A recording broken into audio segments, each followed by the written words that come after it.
Hi there, Mark here again, and welcome to this, which is part 3 of my build of the Super Avante, fantastic TD4 chassis. And this is where we've got to last time. We're up to step 29 of the build guide, and as you can see, you've got the main tub, we've got the front and rear gearbox attached, we've got the rear shocks and suspension, and we need to get on with the front and the steering. So let's crack on with step 30 and see if we can get this buggy finished.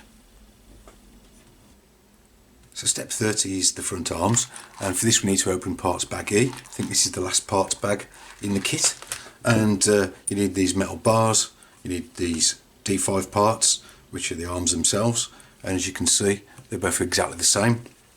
And what you need to do is prepare them as kind of opposites. So you've got your ball joint, your 5mm connector there, you've got the tiny little MB2 screws, which I think stop the pivots from coming out. You just need to fit those on both. Then you get part L5, which is this, and you put your arms on there. Just follow the orientation of the diagram and simply push the bars in.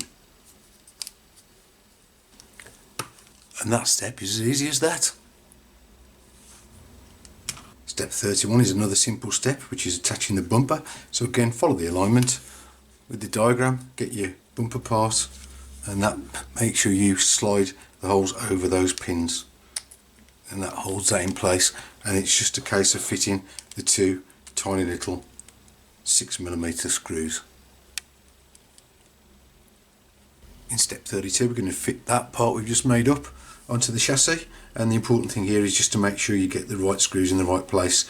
Just be careful you've got the two smaller MD1s or 3x6s, make sure that they go in these two outside holes here. The longer countersunks go in those three, and the button head screws go in there, or the cap head I should say. So just to line it all up. As usual with Tamiya, everything lines up perfectly. So that's your 3 8mm countersunk. Just put the 6mm ones in. And these 6mm ones are actually screwing into the metal posts that are the pivots for the steering bridge there. Right, so that's that done, and as I said in the first video, you can be much better off using one of these hex wrenches than trying to use the Allen key that was provided in the kit. So yeah, good to purchase a set of these. Steps 33 to 35 are making up the front dampers, which I've already done, and if you want to see a little tips and tricks about making those up, take a look at part 1 of this build series. But like I say, I've made them up according to the instructions. It's quite simple, and these are a similar length. They're just a tiny bit shorter than the rears, but the main difference is they've got shorter shock bodies, and they've got this kind of long spacer at the bottom, so the shock's got that long end on it, and I think that's because these are going to be inboard in the chassis, and this gives room for the mechanism. But anyway, so that's those made up, and on to step 36, which is the front damper holder and some steering rods. So basically you need this part K7, and you've got to fit these parts ME13, which are the metal posts, and just be careful to follow the instructions here. You've got this part K7, notice that the hollows are in there at the top with this way around, and basically you want that hole, you can see it there, at that kind of an angle. You can see the angle that my bradawl is pointing, and then you fit the other one underneath. There it is, and that one, the hole needs to be facing straight across, like so, in that direction. Pop in your two 850 bearings, and then you've got this plastic part here, which is L3, and you've got the two ball joints going there, 5mm balls. Then you've got the 3x8 screws, which you put in each end, and then you've got these tiny, I don't know if you're going to see this on here, tiny little black O-rings that basically stop those from falling out. You just basically pop those over the top, and it does show to put a bit of glue on. I have put a little bit of rubber cement on those. I don't know if it'll make any difference, but anyway, that's what I've done. So that's that. And then you've just got that MD7, which is the other post that fits on there. And that's that part done. For the steering rods, it's just getting the ME12 bars, screwing on these A32 parts, which are the big eyes, and then you pop in the 7mm ball, which is a metal ball that just pops in, and then screw your 5mm adjuster under the end, and as usual simply just follow those diagrams for the lengths. In step 37 we're going to attach those front dampers, so get the part you made earlier and basically just pop the ends onto the ball joints. Then I think you need the longer of your two steering links. Make sure this part's the right way up with the cutouts at the top. Pop that over the post and then just pop in the clip, which is an ME19, which I think should look like that when you've done. Put your bearings over this post. Then you want plastic part L7, that's going to go on there. And then in this hole you need the 5mm screw, which is an ME1. Make sure you don't get it mixed up with the 6mm. Just be careful, it's obviously the shortest of those type of screws, I think. I'll just pop that in there. And you can get this part L4, that fits in there, and then you've got the two MA7 countersunk screws that hold that from beneath, like so. So in there, and that's that part finished. In step 38 we're going to be attaching that front damper assembly, and the only part you need new for this is this 10x3 grub screw that's going to hold it on. And you need to stick down your servo wires with a piece of silver tape like that, and there's a bit of foam there that you put across. So we'll just get the damper assembly, and it's this part here that's going to locate into the chassis at the front, and then screw in your grub screw. Okay, you have to do that first before you pop on the ends of the shocks. Might be a bit tricky, which it is. Just use a little screwdriver there to pop them on. Then you can pop on the steering connector.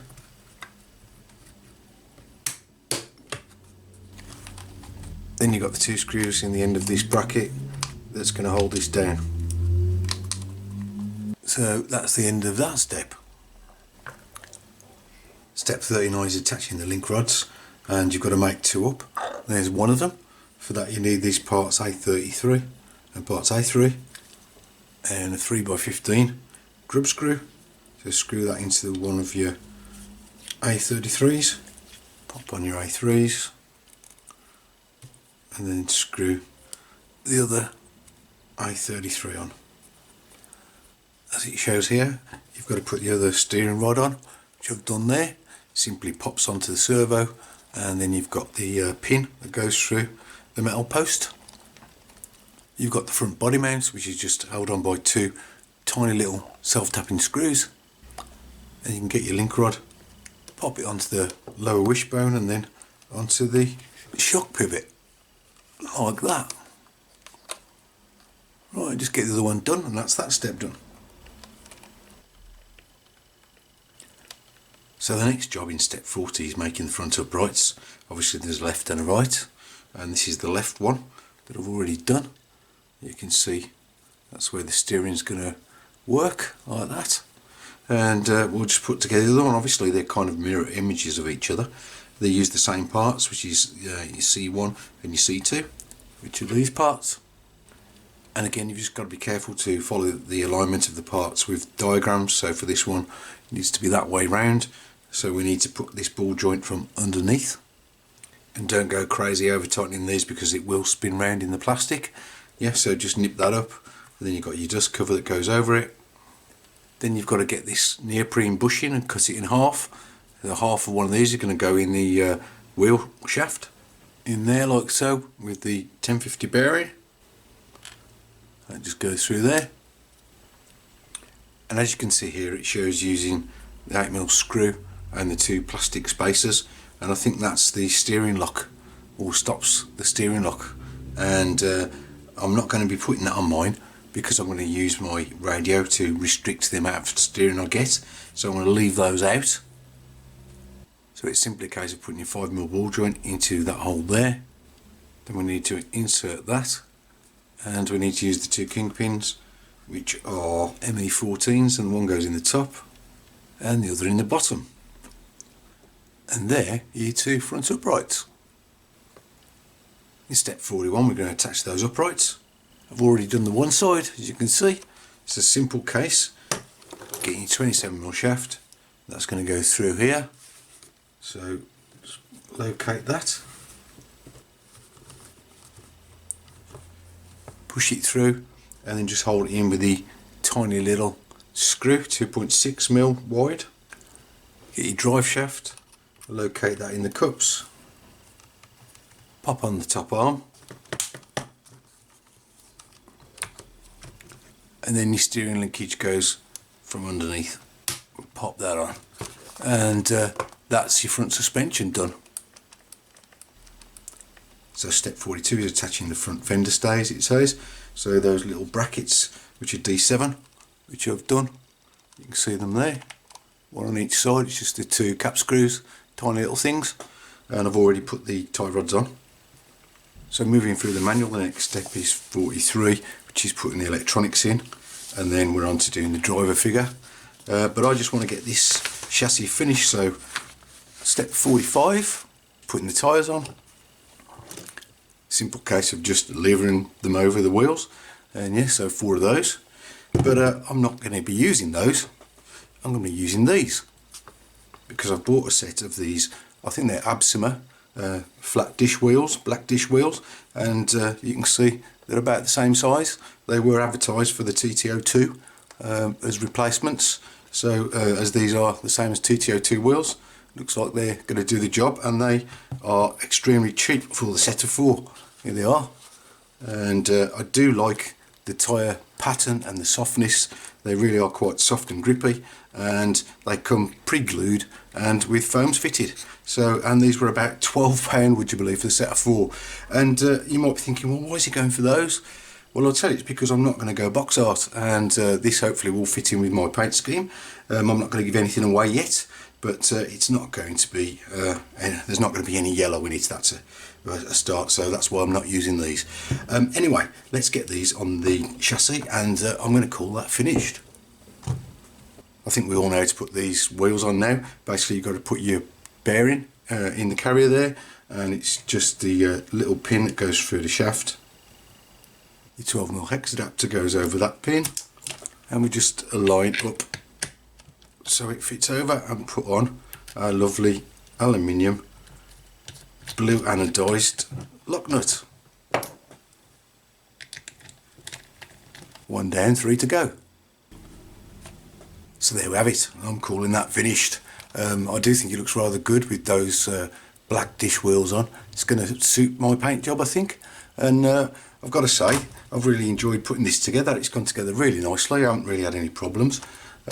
It does feel really nicely damped, I've got to say.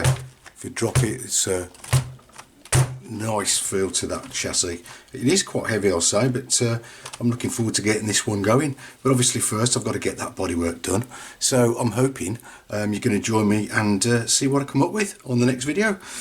But anyway, all that leaves me to say is thanks for following along. If you got this far, I really appreciate it. And take care out there, and hope to see you soon. Bye.